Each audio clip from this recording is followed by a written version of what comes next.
Not all homeowners policies are created equal, but how would you know which one is right for your property?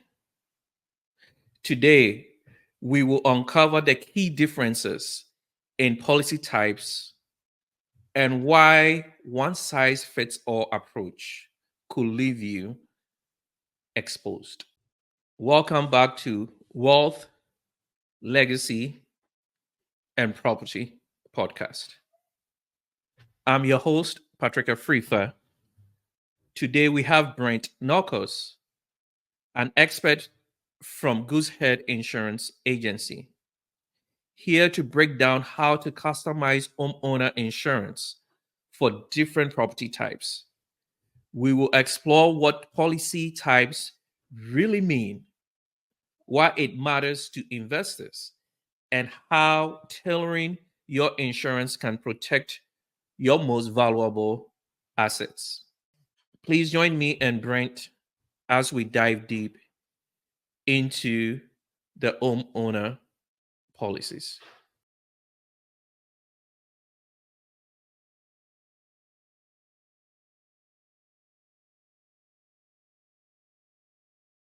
I would like us to talk about um, insurance coverages for different types of homes Hmm. and people understanding their policies. So, can you touch on the different types of coverages? I do believe you've already talked about some of them, like the standard home Yeah. policy, the flood insurance. um I also have come to learn that there is even a policy for vacant homes, Hmm. which I believe sometimes some individuals might not know this because they could start with a standard home coverage and may vacate their home because they are trying to sell it, or they are trying to find a tenant for that home. So, can you briefly touch on the different types of coverages? And I may have a couple of questions after that. Yeah, for sure. As much value as I can bring here. So starting at the top, since we started with vacant homes, very important, sorry, investment properties, fix and flips, right? In between tenants. That's a Hmm. vacant property. Yes. Some Okay. insurance carriers don't even take a vacant property if it's more than 30, Ah, 60 days. So then you run I into see. cancellations, material misrepresentation, and not even having coverage on your standard HO3 home policy. And I'll kind of get to that in a minute too. Okay. But there's your vacant home policy, right? If you're in Hmm. between tenants, that kind of thing. Then you have your fix and flip, your builder's risk Yep. policy is what we call it, right? So you have remodeled bathrooms, kitchens, you're redoing the flooring, you're gutting the drywall Right. or plaster in the city, right? On those Hmm. older homes. That's when you would get a builder's risk policy, 3, 6, 12 months, or you'd get a qualifying HO3 policy that has an endorsement for builder's risk. What's the investment going to be and how much? So, Brent, hold on a second. Yeah. Which policy is the HO3? So the HO3 is your most standard single family homeowners policy Okay. across the nation, right? That's going to Okay. be pretty much every carrier can write that, determined on eligibility, geographical location, that kind Okay. of thing. So that's your standard policy, right? And Okay. then it's a branch. So it's your Okay. standard HO3. You have that here. Then you have your vacant builder's risk over here. So those are more Okay. so of your, you know, harder properties to Okay. insure because of vacancy, liability goes up, risk goes up. Then Okay. over here, you have your, HO5, high net worth policies, and, everything investment properties, special dwellings, or DP3. But I can get to that, in a Okay. minute. But kind of moving forward to the HO3, right, and the HO5. Okay. So the HO3 policy is essentially your standard policy, right? That those Right. dwelling coverage from A to F with the liability, personal property, you live in that home full time, you know? Okay. So that's your primary residence policy. Then an HO5 policy similar to that HO3 would essentially be your guaranteed replacement cost. So this is what you'd be looking at for your $500,000 homes to $1.5 million homes Okay. at replacement cost. And Okay. this is kind of going back a little bit. I'll talk about replacement cost, but an HO5 gives you the guaranteed funds to rebuild that property the same way it is today, right? I So see. you're guaranteed that money versus just going up to that $500,000 in Okay. an HO3. So that's interesting you said that. And I want to verify something right quick. And this, it goes back to personal experience, right? Mm-hmm. So from what I'm understanding, the HO5 is going to cover uh The same things. multifamily, the same things, but like special homes, or I guess in essence, special homes, luxury homes, you know, does multifamily come under this coverage? So, depending on the carrier, you won't be Okay. able to write an HO5 on a rental or landlord policy, but Okay. some landlord rental, they're called dwelling policy threes or DP Okay. threes Okay. for landlords, and you can get endorsements or like a extended replacement cost of 25%. But the difference between, a DP3 and extended replacement cost versus a, HO5 policy with extended replacement cost is that the HO5, you're guaranteed the exact same home back, right? If your replacement cost is 500,000, but it takes $550,000 to replace it. HO3, you're coming out of pocket 50K. HO5, you're getting that extra 50K to rebuild that home. Okay. Okay. Okay. Now, the extended replacement cost that we'd be talking about on a landlord, policy is what they'd most likely offer. They might not offer guaranteed replacement cost on, a landlord policy, but the extended replacement cost of, let's say, 25%. Right Okay. on top of a landlord. So that would give you an extra $100,000 to replace your home, but that's only with a natural disaster, increased labor cost, material costs in the area. So let's say a home in Chicagoland, gets wiped out. A neighborhood gets wiped out by a tornado. We had plenty Mm-hmm. of those this summer.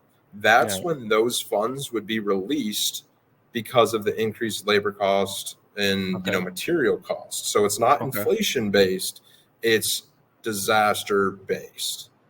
So they don't stop rebuilding the home because prices are too high. Okay. Okay. And you go ahead and cover Yeah. the other coverages, because I have a question, and we will circle back to that, because I think we've discussed this in the past too. So, and this is from a personal experience when it comes to homeowners insurance. But go ahead and finish with what you were saying about the different types of coverages. Yeah, for sure. So I'll start with, we have the HO3, which is a standard, the HO5, which is the guaranteed replacement cost and on contents as well, right? Okay. So you have guaranteed replacement cost on content. So couches, TVs, furniture, all that fun stuff, right? I'm not taking Right. that out of the mix. And then we're Hmm. going to go over to our DP3 policy, Okay. which is essentially a homeowner's policy, but now, as it's written as a DP3, you're letting the insurance carrier know, hey, I'm renting this out. I'm not Okay. living in it. It's a multi unit, or, simply you're doing renovations on it because it's vacant. You can write DP3s. Most oftentimes, they're actually DP1s, which is a Okay. standard basic vacant policy. Now, the difference between, do you have a question? No, no, go ahead. No? I'm Okay. just listening. It's just interesting Yeah. how little I knew about homeowners insurance. Yeah, no, for sure. And the really the difference between the homeowner's policy, right, the HO3 and the DP3 dwelling policy, is Hmm. that you're removing liability off of yourself, right? Okay. You're no longer have that coverage of liability, right? That's for you.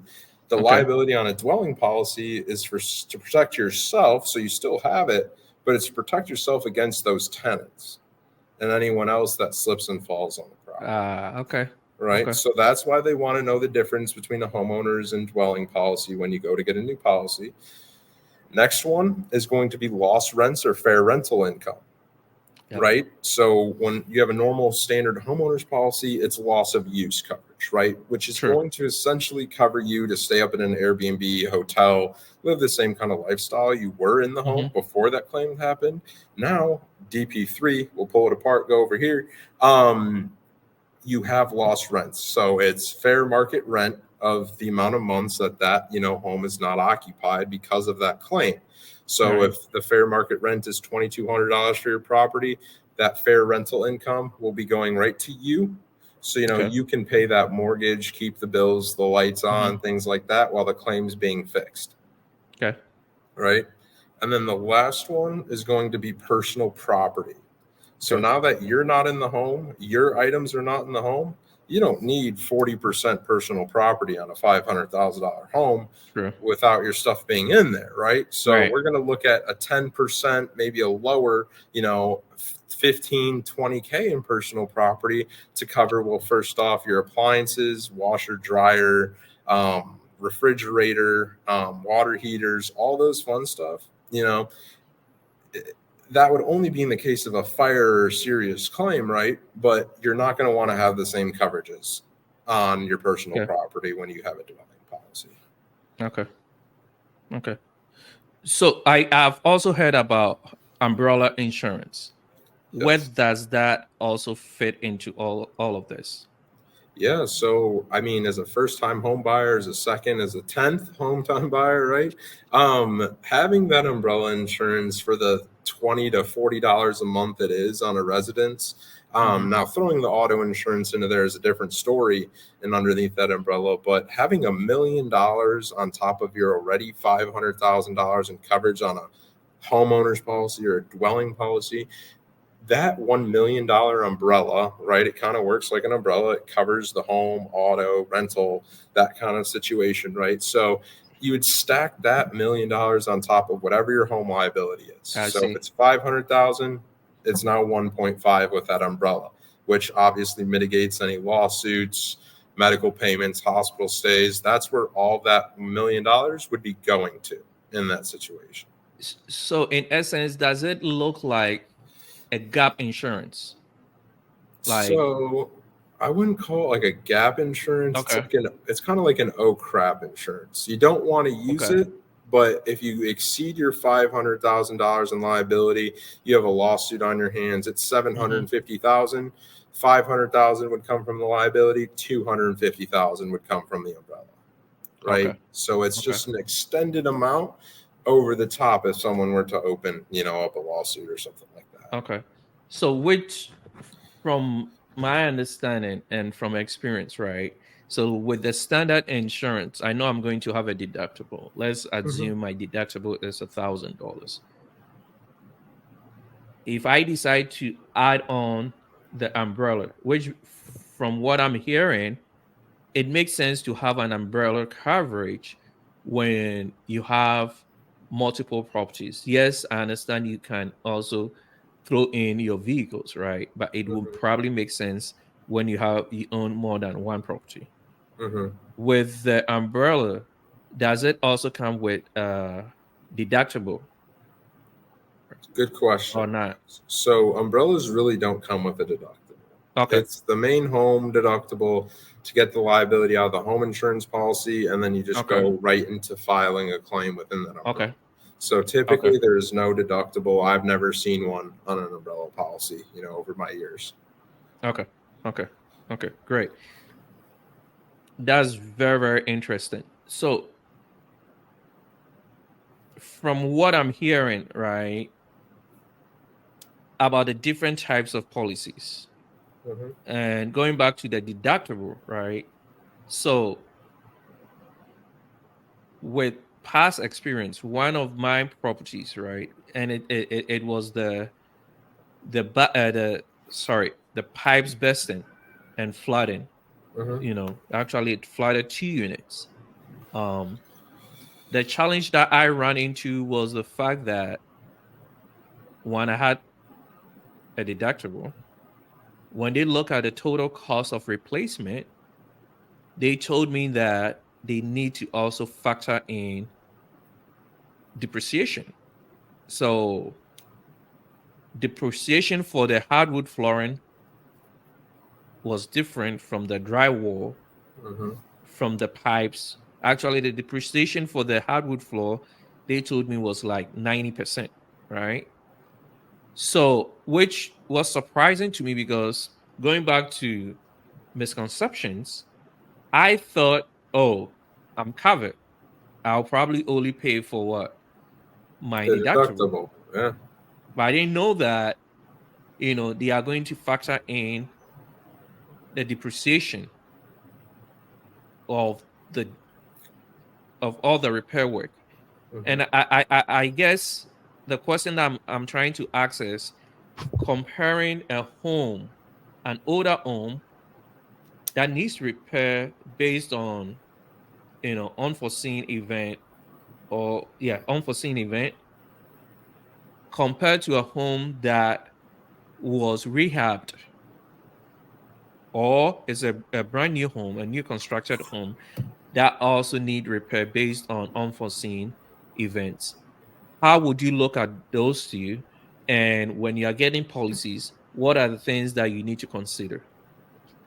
Yeah. So the like having two different policies, and you're talking about depreciation, right? Right. On older homes. So I'll start there because it's really important. You can have functional replacement cost on an older home, right? Because they don't have materials from the 1900s anymore, right? So then we would Hmm. call that functional replacement cost because we're taking something old, building it new, right? We're building it with Right. new materials, lumber, brick, all that fun stuff, right? Hmm.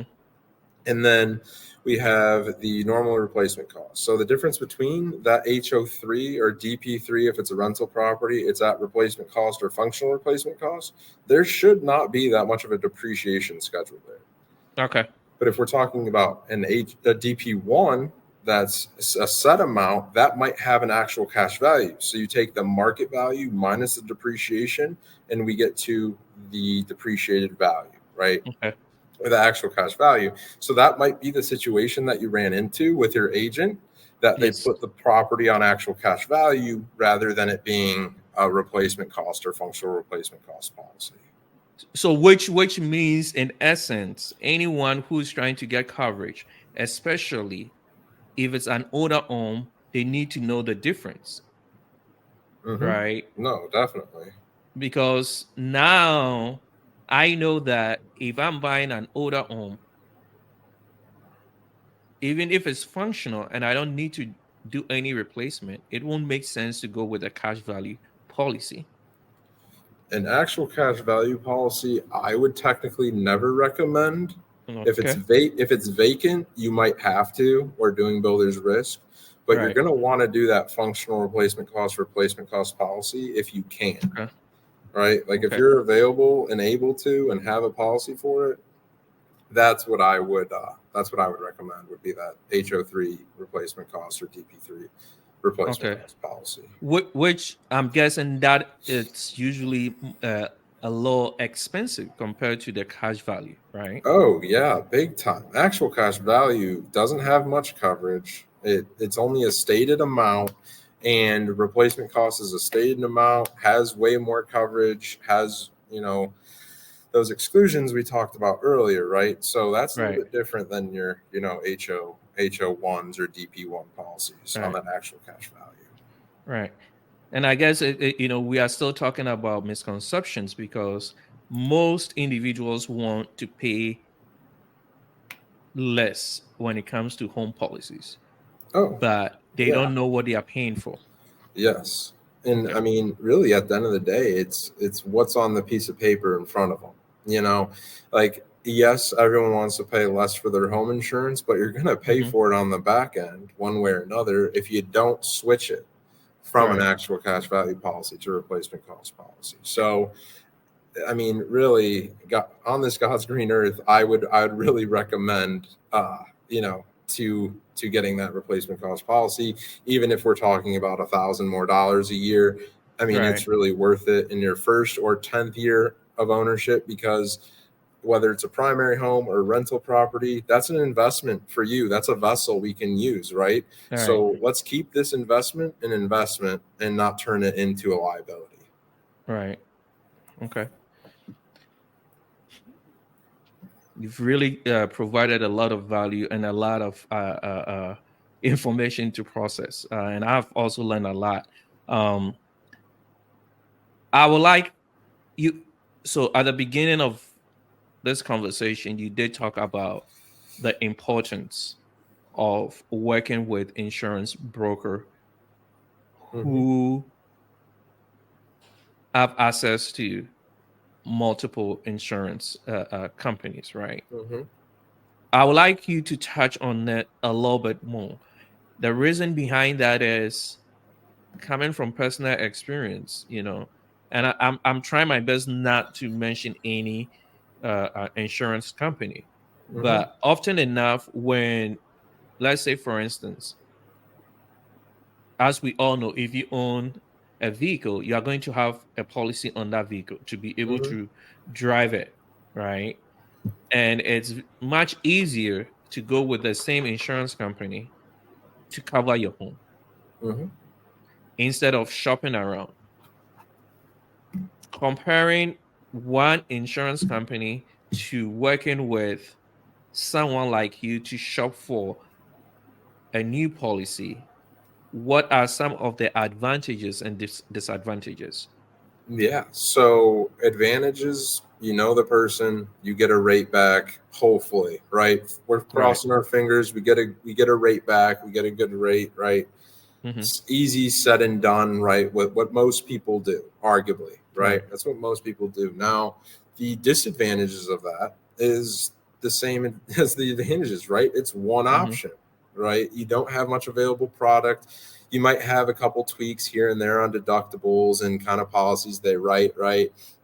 Between home and landlord, but you're really not looking at the specialties, right? You're not looking at Right. the landlord only home carriers or dwelling carriers. You're not looking at the Hmm. multi option umbrella option. You're not looking at the whole portfolio Hmm. with every single carrier that you possibly can, rather than just doing it with one.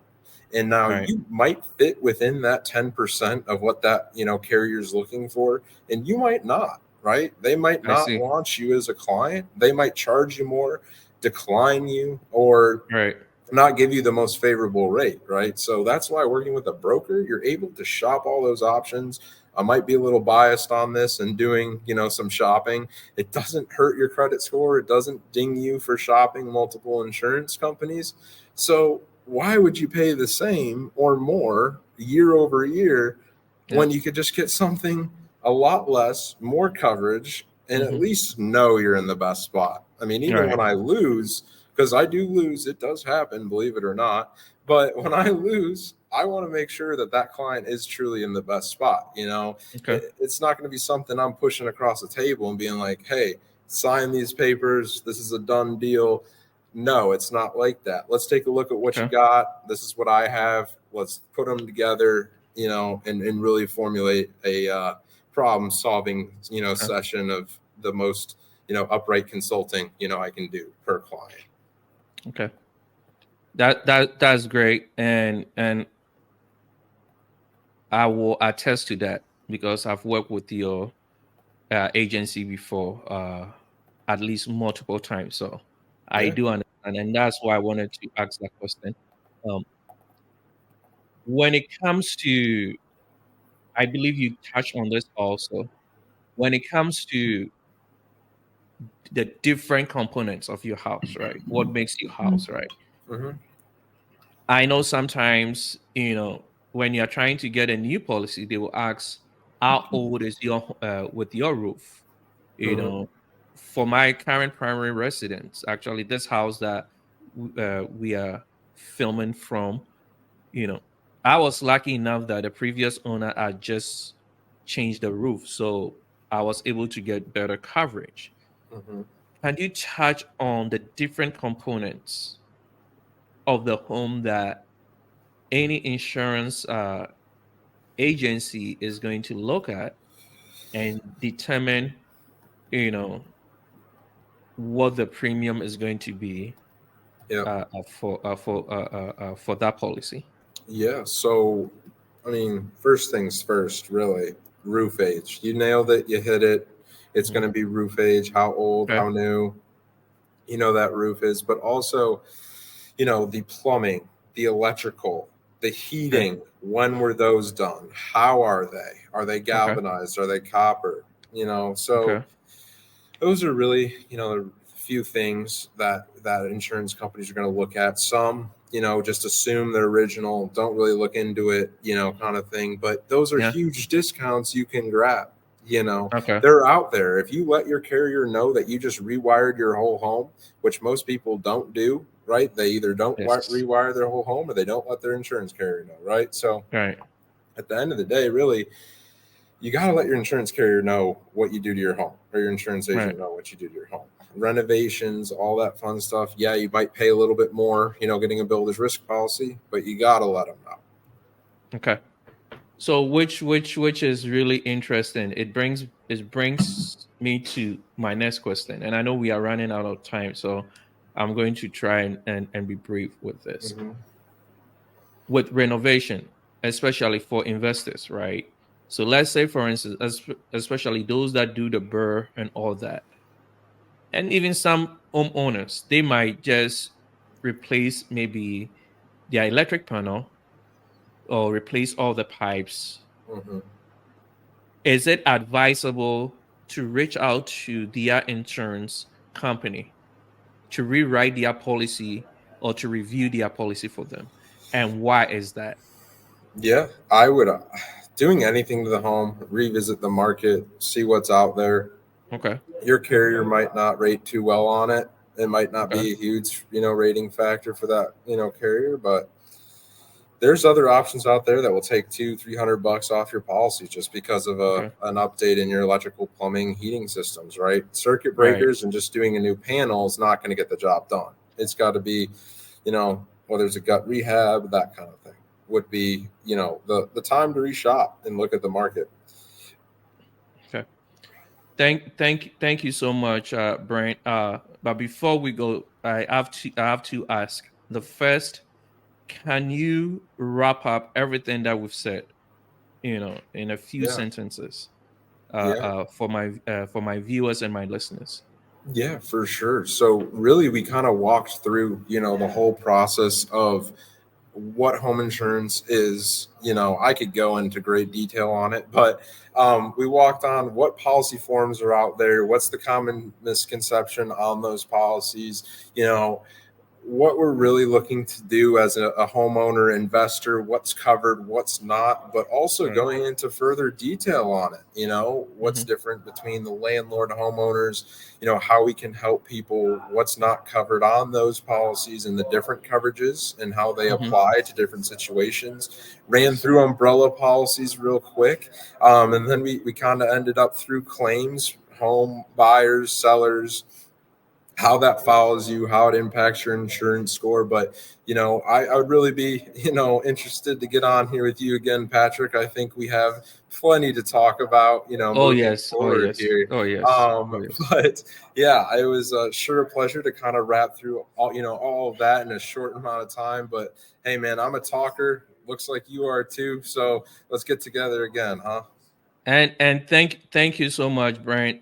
But before we go, how can my viewers and my listeners reach out? How can they get a hold of you if they would like want to do a business with you or to Mhm. follow any of your social media accounts? Yeah, for sure. I think my name is right there, right? Yep. Brent Yes. Orcus, Goosehead Yes. Insurance. Yes. I have my own personal page. Me, myself, my life is on there. What I do, I always talk about insurance on there too. Okay. So definitely follow Brent Norcus, right there. on social media. Whether you want to see my Instagram or not, I don't know, but Facebook is where I'm at.